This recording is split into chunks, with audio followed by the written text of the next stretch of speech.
Hello everyone, Cole Boone here with another video. This time we're going to go over capping steel tubing.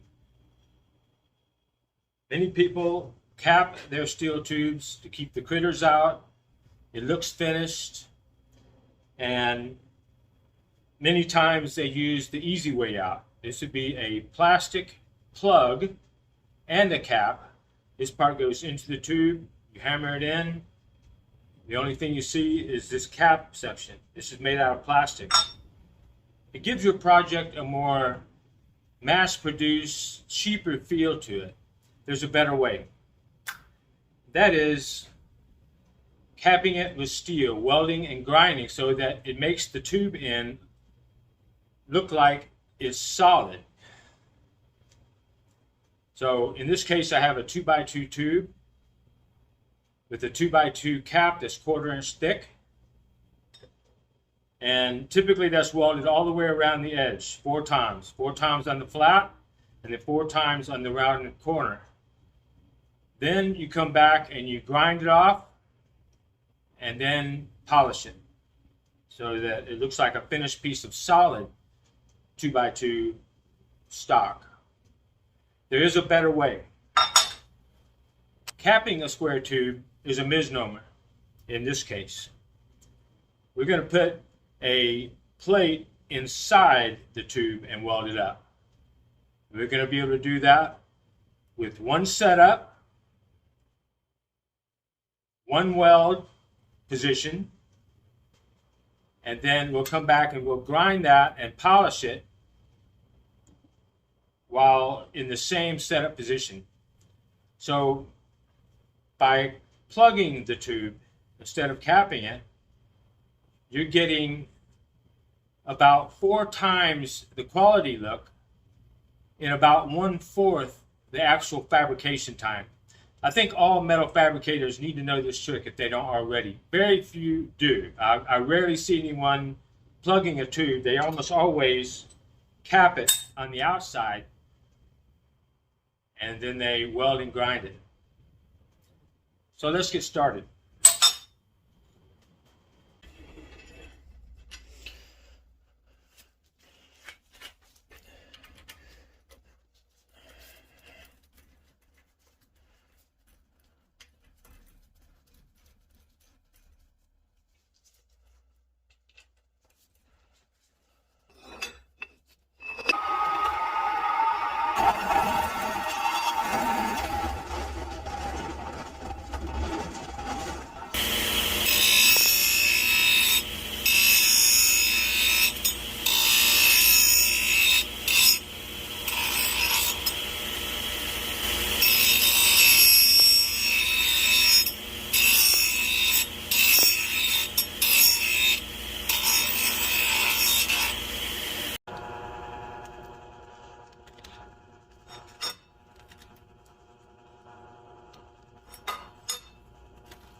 We're back to the welding platen once again with the 2 pieces that we cut. Again, 2x2 square tubing. And then we have 2 caps. One is a 2x2 with 1/4 inch thick. That'll go on the outside of one of the tubes. And then we have this one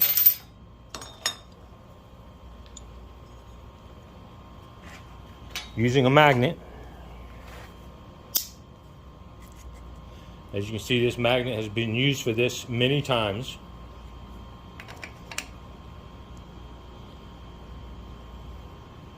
That's how we'll set that up. So in this case, we will weld around the outside edges all the way around until the beads meet where they started. And then we'll get out the grinder and we'll rough out that bead until it is flush all the way around, and then we'll polish it up. Now, I have a lot of experience doing this, so I can make this look pretty good. But most fabricators are going to end up grinding this too much, and it's going to change the shape of the tube. You don't have that problem here because you're welding and grinding from one position only, and even if you have to weld deeper than normal or even grind deeper than normal, you're still going to have one flat surface here, and all of this outer periphery here is going to be completely untouched by weld and grind operations. So this one will look far better to pass off as a solid piece of square stock rather than this one, which will have obvious grind marks on the outside.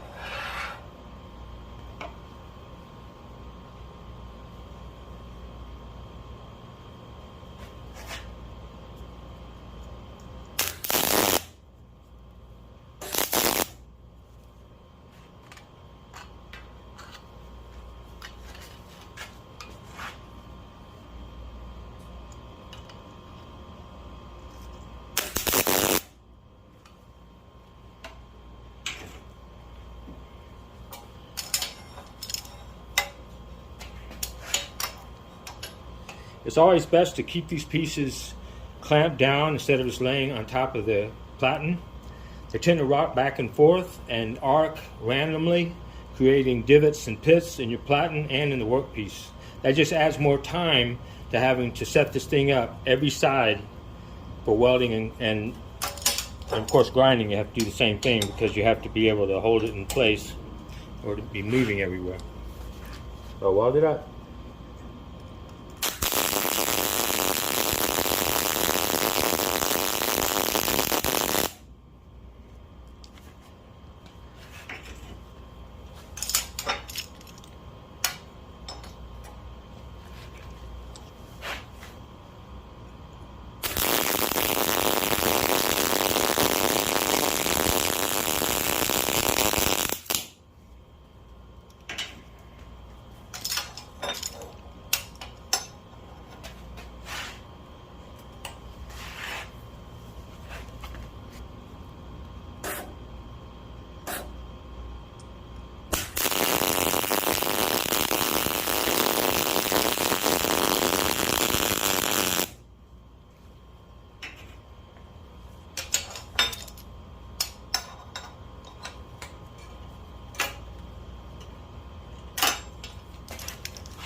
We're going to go and weld the plug in now. We center the cap in such a way where you have a gap all the way around, and you can weld in that gap and have some control over how much bead is exposed that needs to be ground off. So you just get the hang of it. You want to put enough bead where you don't leave any valleys to where you got to come back and re-weld it for cosmetic reasons, but at the same time you don't want everything laying on top so you have a huge grinding job to do. It's best to cut the plug in such a way where you've got a 1/16 or even a 3/32 gap all the way around it to fill in your weld.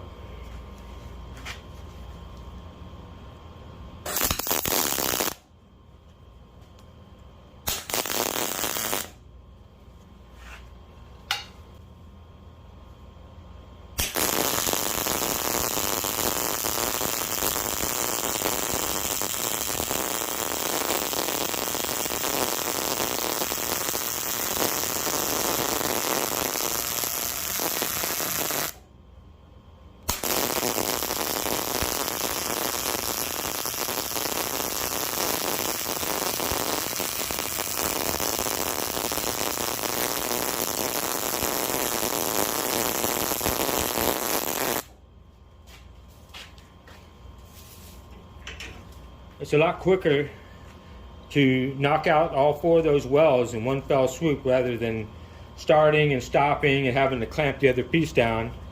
It's rotating as you go.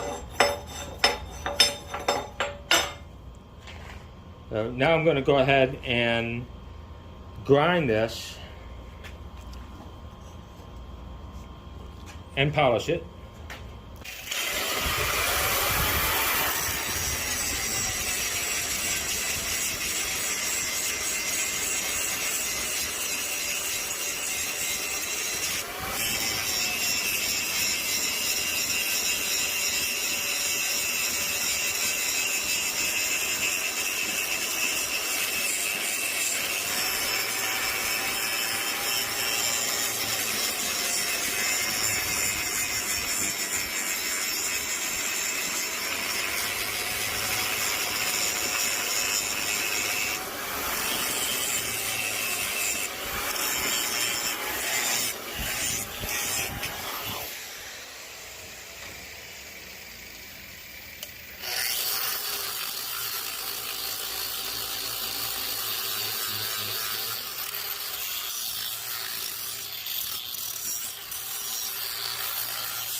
The corners are slightly tapered.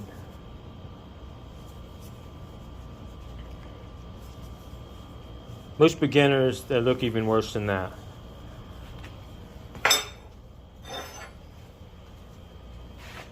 Here we haven't touched the corners at all, where the tubing retains its original shape. As you may have noticed, by setting this in the vise once and doing everything from one angle without having to flip it 4 times, each for grinding and then 4 times for welding, you save a lot of time. And if you need to go down a little deeper to take out all the cold welding ruts, in other words, sometimes if it's not too big of a rut, instead of filling it back in and then welding it, like using weld as a bondo, you can just take it down a little bit more. Again, doing it all from one side. It's absolutely beautiful.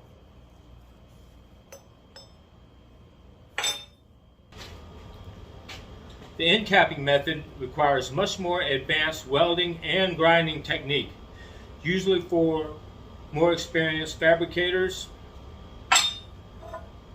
The plug technique is much more user-friendly, and for the advanced fabricator, you can get in and out really quick with excellent results. Thank you for watching.